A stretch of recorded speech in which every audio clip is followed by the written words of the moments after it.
Welcome to the Ameth Explore videos. The Apple Magic Mouse is a wireless, multi-touch mouse with a seamless touch-sensitive surface instead of traditional buttons. It uses gestures for navigation, connects via Bluetooth, and has a built-in rechargeable battery.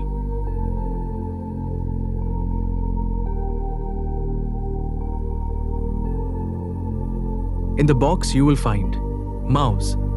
The Magic Mouse 2 marked a significant update to Apple's wireless mouse, primarily by addressing a key pain point of its predecessor, the use of disposable batteries.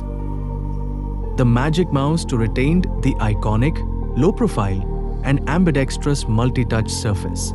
It connected wirelessly to a Mac or iPad via Bluetooth.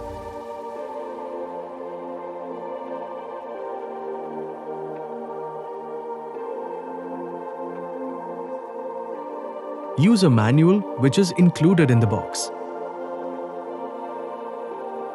Apple included a lightning port on the underside. Given that the iPhone, iPad, and other Apple accessories also used lightning.